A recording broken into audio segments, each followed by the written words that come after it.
ஏதோ புலிக்கொடிங்கிறது சீமானுடைய கட்சி கொடி நினைச்சிட்டு புலிக்கொடியோட வரலாறுன்னு தெரியுமாடா உங்களுக்கு? தற்கரி கூட்டம் ஒன்று தருதலை கூட்டமாயானதுண்டு.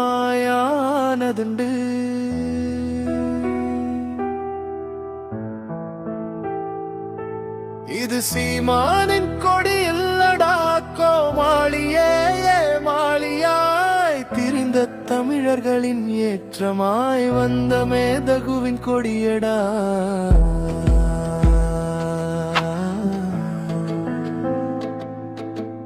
இமயத்தில் பறந்த கொடியடா நம் சோழர்களின் முடியடா. கடல் கடந்து பறந்த கொடியடா காலில் போட்டு நன்றாக மிதியடா.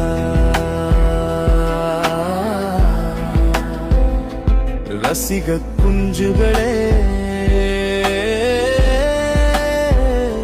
ராட்சச நஞ்சுகளே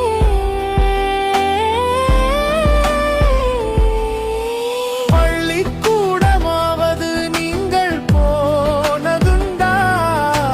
தமிழர் வரலாற்றை அறிந்ததுண்டா?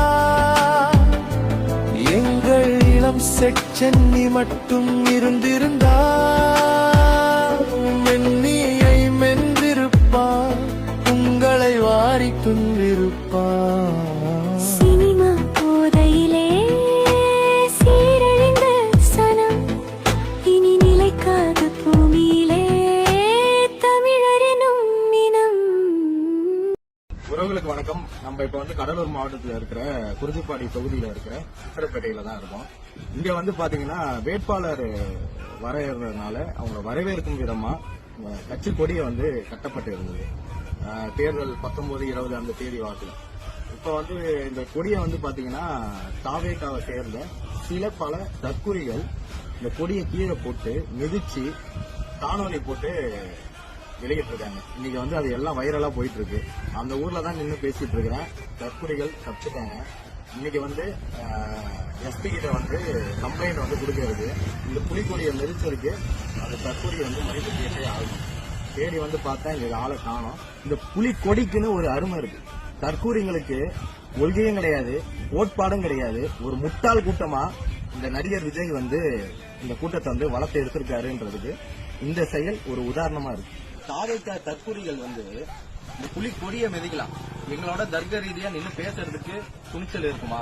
நேருக்கு நேர் நீ நின்று ஒரே மேடையில விவாதம் பண்ணுவியா? இல்ல உன் கட்சி தலைவர் தான் ஒரே ஒரு பிரஸ் மீட்டை மீட் பண்ணானா? இதாண்டா உங்களோட செயலு, இதான் உங்களோட கொள்கை கோட்பாடு. இந்த தற்கூரி நாய்ங்க இந்த எப்படி சொல்றதுன்னா இந்த குரங்கு கூட்டம் இருக்கும்ல, அதான் விஜயோட மாநாட்டுல எல்லாம் நம்ம பாத்துருக்கோம். அவனோட கட்சி கொடி கீழே கிடக்கும், அது மேல ஏறி போற இந்த நாய்ங்க நாம் தமிழர் கட்சியோட கொடியை மிதிச்சு காணொலி போட்டிருக்காங்க. அந்த சம்பந்தப்பட்ட 4 தருதலைங்க மன்னிப்பு கேட்டே ஆகணும். இல்லனா இன்னைக்கு எஸ்பி கிட்ட கம்ப்ளைண்ட் கொடுக்க இருக்கோம்.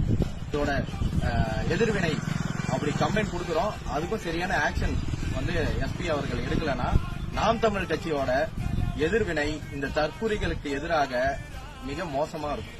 நீ இங்க சித்திரப்பேட்டையில இருக்கிற அப்படியே நீ ஒரு காணொலி போட்டு பாதுகாப்பா ஒரு ஊருக்குள்ள இருந்துப்பன்னு கிடையாது. கடலூருக்கு வந்துதான் அவன தம்பி. மன்னிப்பு கேட்கிற காணொலி விரைவா வரும். நாம் தமிழர் கட்சி உறவுகள் உலகம் முழுக்க இந்த விஷயத்தை பத்தி கேட்டு ரொம்ப மன வேதனையில இருக்கீங்க.